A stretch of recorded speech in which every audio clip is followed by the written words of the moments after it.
All right, happy Tuesday. Good morning to you at home. Thanks so much for joining us. I'm Corey James. Good morning. I'm Tanaya Wright. Thanks for starting your day with us right here on DC News Now. It is a gorgeous start to the day. You might want to grab something a little warm before you head out because temperatures are starting out in the 60s. Let's get right to meteorologist Jackie Lay with more on a look what we can expect for the rest of the day. And it's a nice start to our morning, but it's going to warm up a bit. Yes, we'll eventually warm back up at least to around 80 degrees later on this afternoon. But here's a view of those current temperatures. We just jumped up to 70 in D.C. Still to the mid-upper 60s for much of the Commonwealth. But notice for Winchester, we're coming in at 59 degrees. That's one of the cooler spots on the map right now. Otherwise, low 60s for the eastern panhandle of West Virginia and even into western Maryland right now. Dew points, those are upper 50s to low 60s. That's that comfortable feel to the air. So it's cool and comfortable to kick off your Tuesday morning. And at least we're starting to notice a bit more of a break in the cloud cover. So some more sunshine. That sunshine will give way to those high temperatures a little bit warmer than yesterday. We are noticing a few of those sprinkles. Those are still hanging around Hagerstown right now. Did see a few of those a little bit more widespread earlier this morning, but those have since started to dissipate. Also dissipating down towards, say, southern Maryland and even out towards the Commonwealth. So again, we're just tracking a few of those raindrops around Hagerstown, right down towards Boonesboro, and then over towards the metro. We're tracking drier conditions compared to earlier this morning.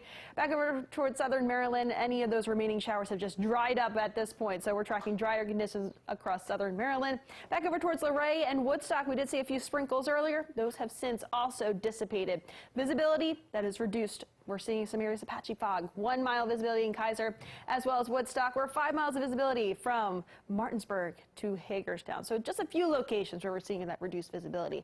Futurecast, we'll see emerging sunshine through the day, allowing those temperatures to warm back up to right around 80 later on this afternoon. A little bit warmer tomorrow. And as we look ahead towards the next few days, back to near seasonable conditions by the end of the week. More details of that 8-day forecast coming up right now. Toss it over to Shanika with the very latest on traffic. What do those morning commuters need to know? Well, they got to pack their patience this morning. If you're taking 270 headed southbound, we're looking at live traffic cameras near 124 in Gaithersburg. Let's flip over to the map so we can see what's happening there. Look at all that red there. So we have this crash right near Clopper Road. So beyond what you just saw, beyond that point, headed southbound, and that's near West Diamond Avenue. So do keep that in mind as you're headed out. You do have a work zone in that Urbana Hyattstown area as well as you're coming out of Frederick headed south. Now over to Prince George's County, we have a crash in Silver Hill. This is off of Suitland Parkway inbound right before Silver Hill Road. Not causing any issues, but as time goes on, just watch for that. All right, guys. Thank you, Shanika. Well, counting down to a recount. DC News Now is your local election headquarters, and this morning we are following some breaking news. And we might have to wait a bit longer for results from Montgomery County's executive race. DC News Now's Christy Mattina was live at the county's Board of Elections this morning. And Christy, we just found out about the next move being made in a few hours now. Exactly, Corey and Tanaya. David Blair's communications team confirming to DC News Now just about an hour or so ago that Blair will be filing a petition for a recount that will be happening around noon today. They'll be filing electronically, and this comes after the Board of Elections certified that Elrich defeated Blair by just 35 votes, and now this race is not over yet. Here's a look at the numbers this morning. Elrich received 39.2% of the vote compared to Blair's 39.17% of the vote. So again, just 35 votes separate them. Under Maryland state law, the losing candidate has until 3 days after the local certification to file a petition for that recount. But frustrations continue for Montgomery County voters who have already waited a long time for these results. If you remember, just last week, the Board of Elections discovered 102 uncounted provisional ballots on Thursday, and that delayed the board's certification process that was initially planned for that Friday. Blair ended up gaining 7 votes from those ballots, and once he files this petition electronically, the recount will begin within 2 business days, and that process will continue daily until those votes are recounted, but still unclear as of how long that could take and just how long Montgomery County voters will have to wait to see those final results. In the Board of Elections this morning, Christy Matino, DC News Now. Thank you, Christy. Well, this morning, two prominent Republicans are making one last plea to keep their seats in Congress. Primaries in Wyoming and Alaska get underway today. Congresswoman Liz Cheney and Senator Lisa Murkowski, well, they are both staunch critics of former President Donald Trump, and that could make or break them. In Wyoming this morning, Trump-backed Harriet Hageman leads Cheney.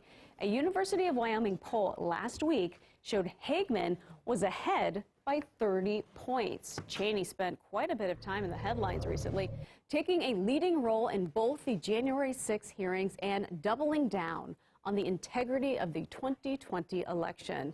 In that UW poll, 94% of Cheney supporters believe Joe Biden's election was legitimate.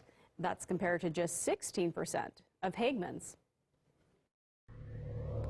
The lie that the 2020 presidential election was stolen is insidious. It preys on those who love their country. It is a door Donald Trump opened to manipulate Americans to abandon their principles, to sacrifice their freedom, to justify violence.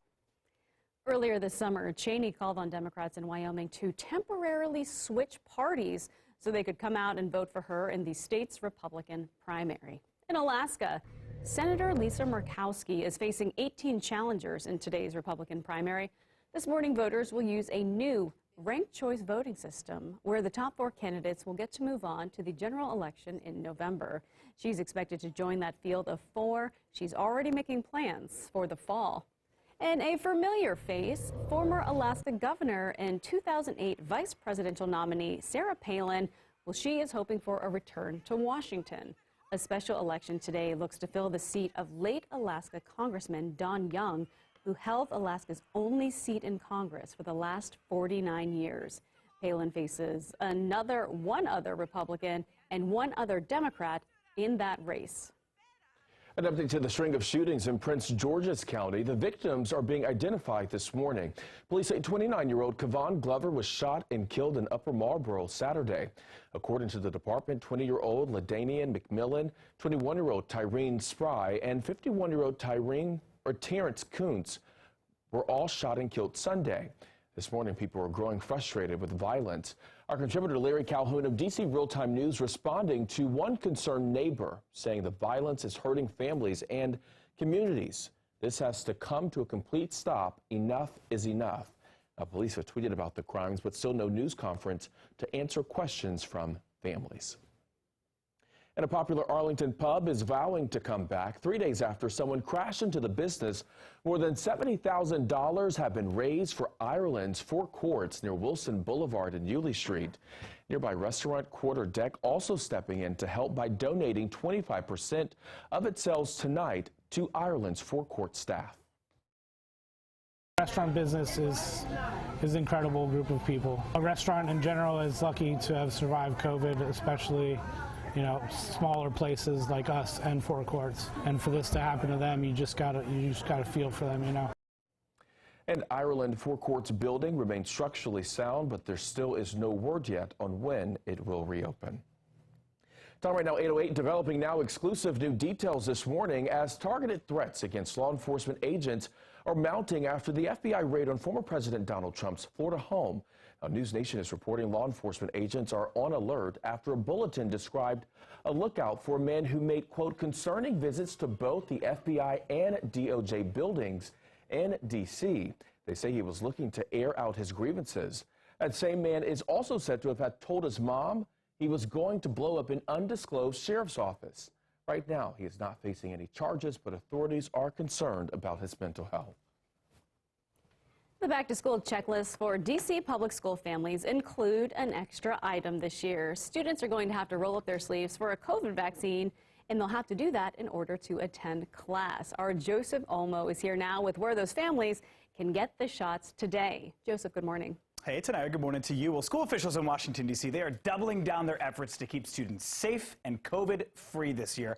The D.C. Health Department, they're making it really easy. They are hosting their first of many mobile vaccine clinics. We'll get to that in just a second. But remember, all students ages 12 and older, They have to have the full doses of the coronavirus vaccine, along with all the other required shots that are normal for schools. From now until the end of the month, there's going to be 9 mobile vaccination clinics popping up across the city. 2 of them are actually today. Now, there is a bit of a grace period here. Students have until 20 days into the school year to get the shot.